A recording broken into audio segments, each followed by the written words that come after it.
We got Adam Ratliff and Mel Abrams. Thank you guys so much for hopping into today's webinar. We are so excited to be talking to you guys about brand lifestyles or lifestyle brands, and not necessarily in the way of multi-level marketing or some of those lifestyle brands, quote unquote, but the visuals that they do provide are enticing. They are something that people want to identify with. And so we're going to be deep diving into that today, making sure we're all on the same page about brand and brand identity, and then moving into some case studies. Alyssa has prepared for an awesome webinar today. So we're just so excited to get going. Well, let's see here. It is still currently 2:01. We're going to wait just a couple of minutes. That being said, could each person in the chat go ahead and use the chat and introduce yourselves and your name and your business and what you're hoping to learn today. And so I'll give you a few minutes to log that in. And let me see here. I do need to rename that video feed. Let's see here. All right, Melissa, Alyssa, you can hear me okay today? Yeah, I can hear you. Awesome. Awesome.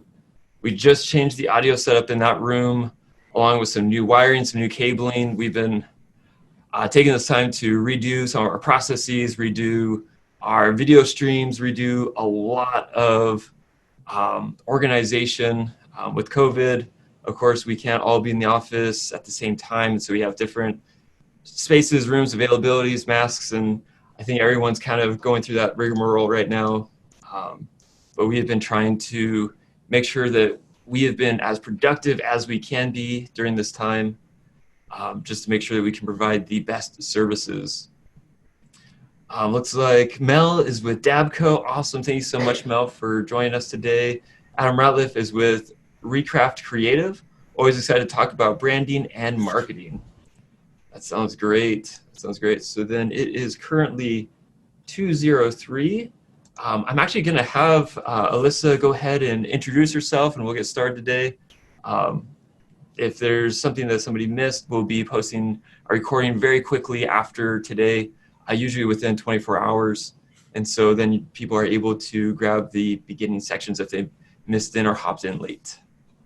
So Alyssa, I'll let you begin and introduce yourself. All right. So, hi guys. I'm Alyssa Mullins. Just a little bit about me.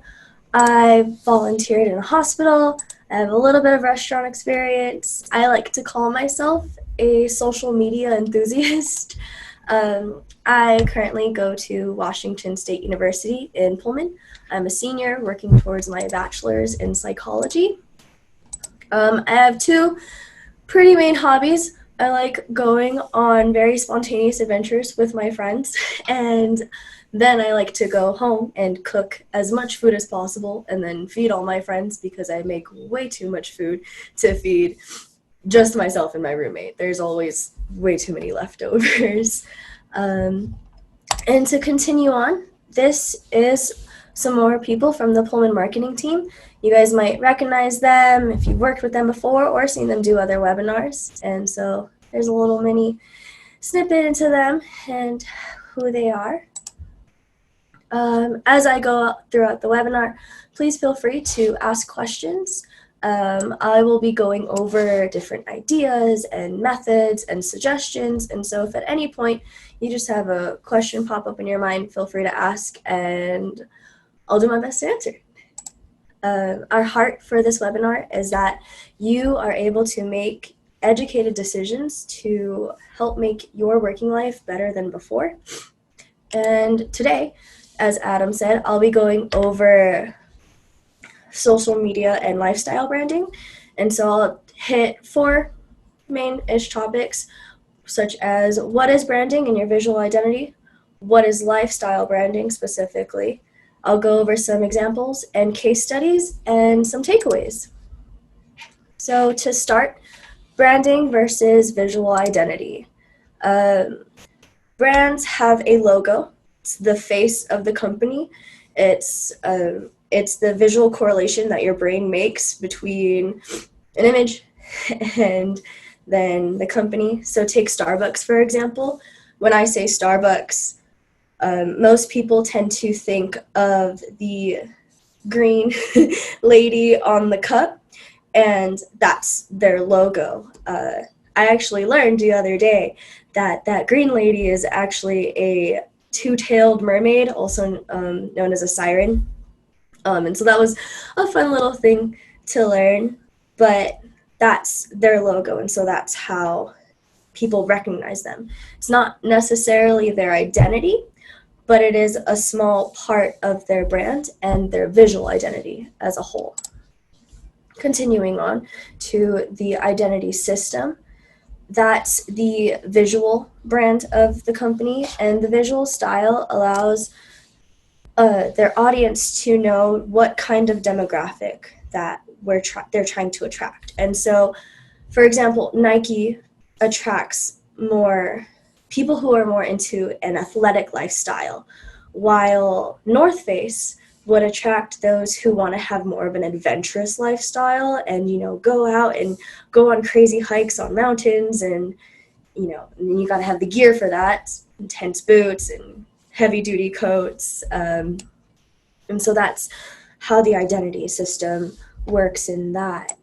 And so with this in mind, you can identify the demographic a little easier. Are they trying to attract children or adults, men, women, single or married people? And this will all play a really large role into how the brand styles their look and how they intend to reach their audience.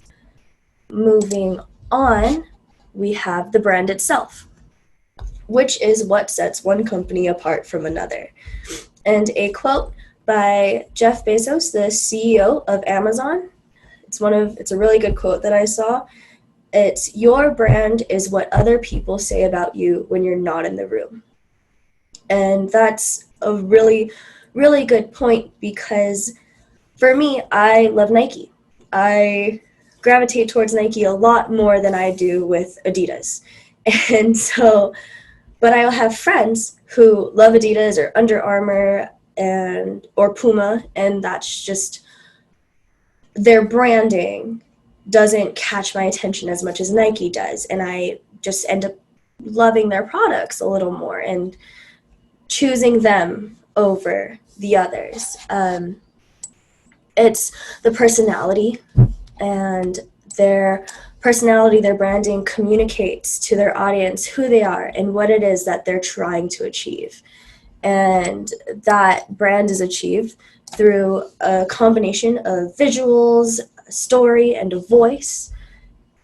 And if a brand goes off-brand, that would confuse the audience, right? So if McDonald's started selling athletic wear, I would be very confused, because when I think of McDonald's, I think of chicken nuggets, I think of French fries, and I think of an ice cream cone and overall happiness and smiles and laughter.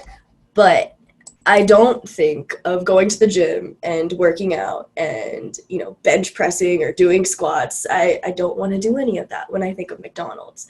And so for McDonald's to do something like that, that would be them going off-brand. And it shows a level of inconsistency, which can deter an audience. And to compare some companies, we're going to look at Subway and McDonald's. Yay. So Subway, eat fresh. They are normally advertised as the healthier option, while McDonald's is associated with not being as healthy, but it's cheap, good food. And to kind of think about that a little more, I have some food for thought. So a fully loaded Subway sub is about 1,400 calories, while a Big Mac is only 550 calories. I mean, but one is depicted as healthier than the other, and so you kind of want to weigh your options, but they're both branded differently. And so in looking a little more into the differences between the two, the way that the companies position themselves to their audience is incredibly different. You see Subway commercials and advertisements with people kind of being a little more active, and then McDonald's more so them just kind of sitting in and hanging out and having a good time. But their branding, their target audience, their stories, their messaging, it's all very different from each other. And so to move on, I'm going to talk about your lifestyle brand and what it is and why it's important. So if you didn't know, lifestyle imagery is an image on some kind of social media platform like Instagram, Snapchat, TikTok, Facebook. There are so many, I could honestly go on.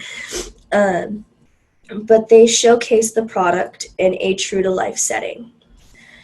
And with that, you see a picture, and that picture really helps. There's an emotional association with that, and so people will remember how you make them feel. A brand is always going to leave an emotional experience to the audience, and so will your lifestyle brand. And think of your lifestyle brand being something where when you post a picture, that puts the audience into your shoes in that moment of time, right? So if I were to post a picture of the beach with the ocean and all of that other stuff, you should be able to look at it and feel as if you were there in place of me or with me, whichever one. But that's what a lifestyle post, a lifestyle social media account should do. And with all of that, all of those feelings that your posts, that your videos even, or even live events that you may do, those should generate a sense of loyalty to your audience. And you want to, and to do that, you want to be consistent. And so the one thing is that that a lot of large companies have in common is their consistency. They are consistent with their message, their visual look, their language. They're consistent across the board. If you look at their Snapchats or their, Instagrams, Facebook, Twitter, all of it, there's consistency between the two. You don't go to one account and you see one perspective and then you go to another one and you see a completely different. That would be inconsistent. It would confuse your audience, and it would show a sense of disloyalty, as if you maybe only want to seem one way to one group and then seem a different way to another. And that's not what an audience, that's not what a following is looking for when it comes to lifestyle social media. And another thing is finding the balance between your lifestyle and your call to action. I know a lot of people that do lifestyle related things end up doing sponsorships for different companies, and that's great. It really is. It's really good to get yourself involved and out there with other companies. The thing is, some people will post once about someone they're sponsoring, and then that's it. And then after that, they may switch to a different brand, or they don't even use the product anymore. And so that's, in a way, it's being inconsistent and it's being disloyal, and your audience wants to see, and they will see you using a product more often than not, because they're following you, they're watching everything you post, they're seeing what you do. And it's, to find that balance is really going to help you get a larger following, and people that are willing to stay and watch you and follow you and look at your lifestyle and be like, that's a lifestyle that I want to have, that I want to follow. And another thing to do and why it's important is standing out.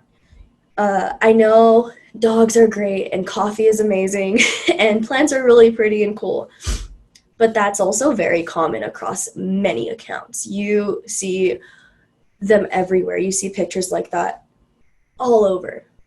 And it's great and it works. But what are you going to do in your lifestyle account to set you apart from everyone else? Not saying you have to go on some like crazy skydiving adventure and be a daredevil all the time, but more so just what makes you different from people in your area. Do you like to pull pranks?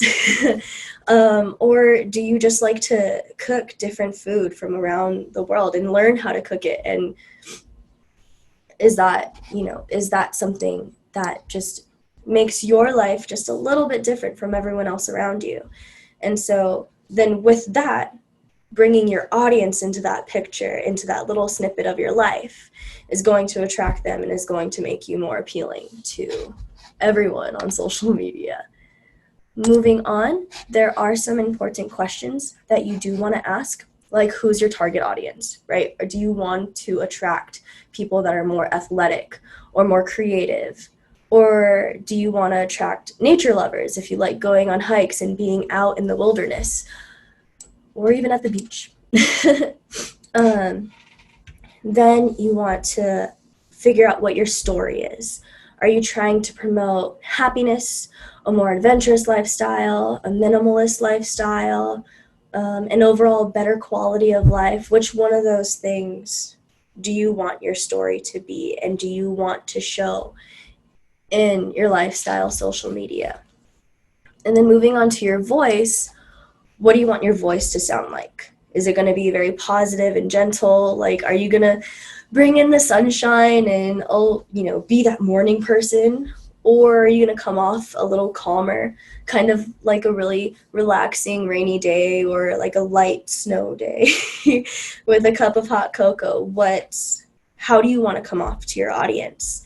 Simple and complicated, or super eccentric and outgoing and adventurous? Then diving into your visual identity, how do you want that to look? Because part of your visual identity will come from what you want in your lifestyle brand. Do you have more monochromatic themes? So you gravitate more towards neutrals and, or even like all black and white photos. Those are really different and they're really nice to look at. And is that the visual identity you want? Or something more polychromatic, as in, colorful, rainbow, just loud colors everywhere? Or even somewhere in the middle. Figuring out what you want in those 3-4 areas is going to help enhance your lifestyle brand and your lifestyle social media. And so here are some examples. We have the Kamiak Coffee Company, which this is just a little snippet of their Instagram. But looking at it, it's so visually appealing, and that's just how it looks at a first glance. And same thing for Panhandle Cone and Coffee. They both did really great in their aesthetics. Their photos really help just communicate what overall lifestyle and feel they want to go for.